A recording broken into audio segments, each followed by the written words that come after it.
তারা যে খেলা আমাদের সাথে খেলছেন এই খেলা বন্ধ করতে বলুন।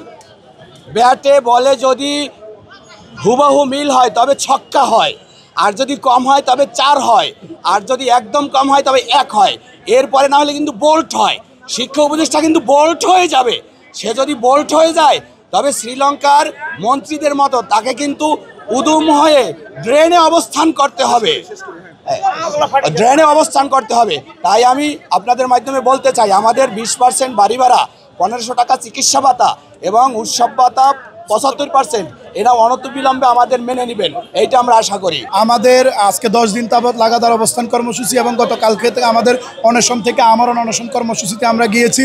আমাদের 20% বাড়ি ভাড়া এবং 1500 টাকা মেডিকেল ভাতা এবং পূর্বেই কর্মচারীদের 75% যে উৎসব ভাতার প্রজ্ঞাপন জারি করার কথা ছিল সেই প্রজ্ঞাপন জারি না করার দাবিতে এবং 3% আমাদের 20% বাড়ি ভাড়া, 1500 মেডিকেল ভাতা এবং আমাদের 75% কর্মচারীদের উৎসব ভাতার দাবিতে এই লাগাতার অবস্থান কর্মসূচি। এবং পাশাপাশি আজকে দুপুর 12টায় আমাদের মুখে কালো কাপড় ধারণ করে শাহবাগে অবস্থান কর্মসূচি আছে এবং আমরা এই অবস্থান কর্মসূচির দিক থেকে সরকারকে আহ্বান করব, যদি এর পরেও আমাদের দাবি আদায় না করা হয় এবং দাবি মানা না হয়, 3 দফার প্রজ্ঞাপন না দেওয়া হয়, তাহলে আমরা অবিলম্বে আরও কঠোর থেকে কঠোর কর্মসূচিতে যাব ইনশাআল্লাহ।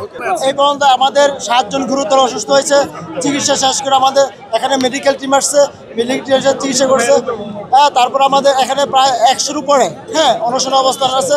গুরুতর অসুস্থ আমাদের 7 জন পড়ে। শেষ পর্যন্ত আমরা মৃত্যুতে পরিণত হওয়ার প্রস্তুত আছি, মানে কিছু সংখ্যক আমরা মৃত্যুবরণ করবো।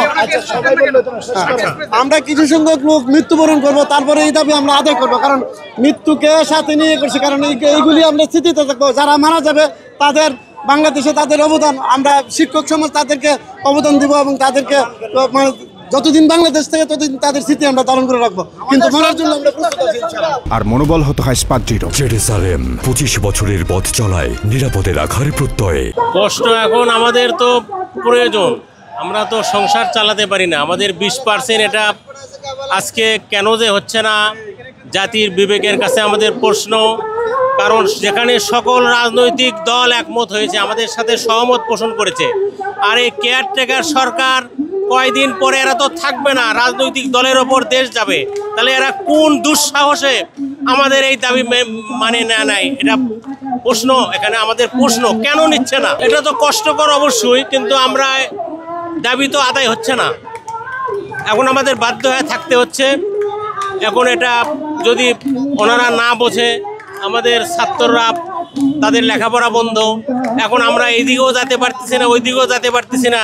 এখন তো আমরা উভয় সংকটে, সকল রাজনৈতিক দল যেখানে একমত, আমাদের প্রশ্ন সেখানে এই কেয়ারটেকার সরকার, এরা তো 2 দিনের সরকার, এদের এত দুঃসাহস কেন হয়? আমাদের এটাই প্রশ্ন জাতির কাছে।